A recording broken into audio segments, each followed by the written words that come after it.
They carry submachine guns as they patrol 2 estates in Luton. Armed police reclaiming the streets from armed gang members who've brought fear to the town. Shootings here have escalated in recent weeks. We think the current problem with the upsurge in discharge of firearms is related to a hardcore of around 30 offenders in 2 groups, quite loosely affiliated groups, one in Marsh Farm, one in Lucy Farm, and it's frictions between those 2 groups which has led to this upsurge in discharges of firearms.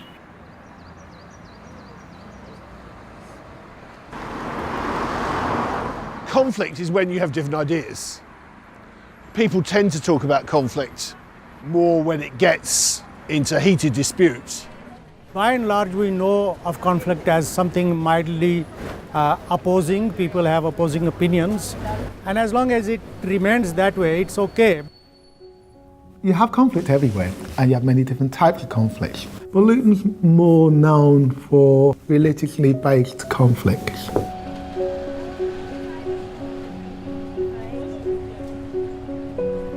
So unfortunately, world events sometimes dictate how people perceive each other in society, pretty much ignoring, what those people really believe or understand or feel or indeed what their ethos is.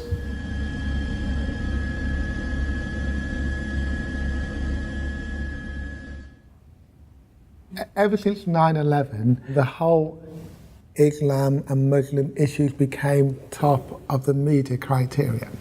And quite often, the most important thing to get into the media is politics. Number 2, the royal family. Number 3, violence and conflict.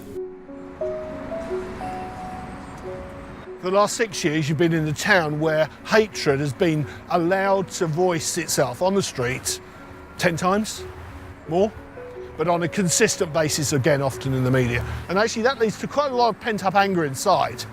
And that anger mixed with teenage hormones and lack of security about jobs and so on can be a very troubling thing.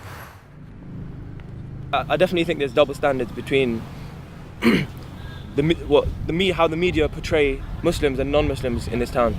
So if a Muslim was to carry out or commit a crime, religion will definitely come up in the headlines.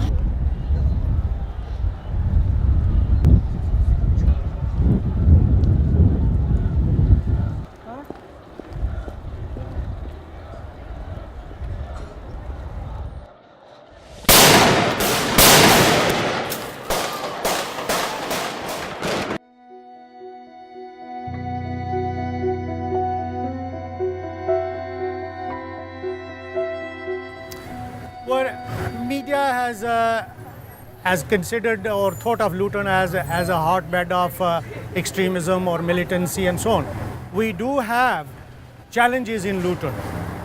We've had challenges in terms of EDL. We've had challenges in terms of Al-Muhajirun, and in fact we still have those 2 groups. And about 6 years ago, when everything kicked off with the English Defence League, in conversation with a number of other Christian leaders and Muslim leaders in the town, said, we're not having this. We've got 2 extremes. We've got Al-Muhajirun, the Muslim extremists on the one hand, just a few of them, relatively. We've got this new group called the English Defence League emerging. We're not going to have ourselves as a community pulled apart by that. We've got to put a stake in the ground in the centre. Right, well, we're having a drive around a heavily Muslim area of Luton. It's called Berry Park. We've already been abused and insulted by several of these Muslims who recognise me and Jada Franson. This area is almost completely colonised. It's just getting worse and worse. When is this going to stop? When are people going to actually rise up and say enough is enough?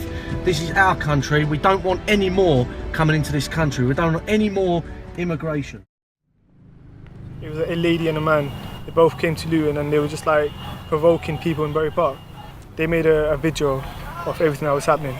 You get groups coming and they spout hours and hours of hate messages, and that is quite poisoning in a community. Well, it has caused more than the mosque, because the mosque next door, that's where they turned up. It has stroked out immense amount of community tension. The message was quite clear, no more mosques. but that we are not talking about a new mosque. We're talking about one that has been here for over 40 years. So this time around they came, the mosques were shown all around the world, and indeed across the country. And it's been shown in a negative light, whereas this is perhaps one of the only mosques where any people of any faith are welcome anytime.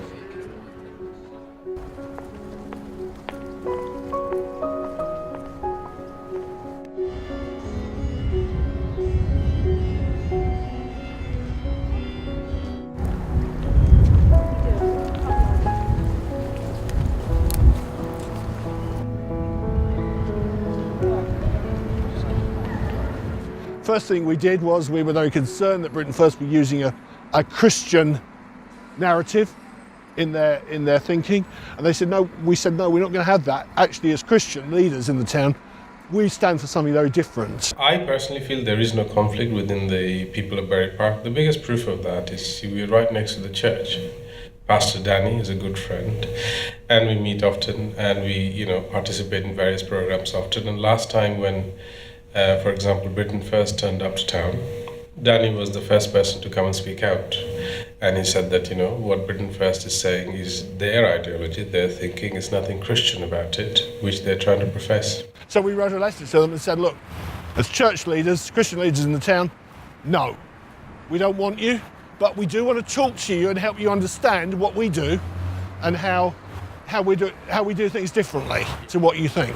So this particular thing can only be clarified by, for example, someone if they want to come and visit a mosque, talk to Muslims face to face.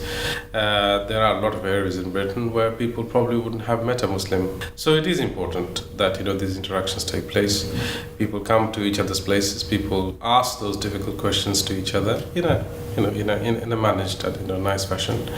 And that's the only way misconceptions will go. And to me, misconceptions is what creates conflict.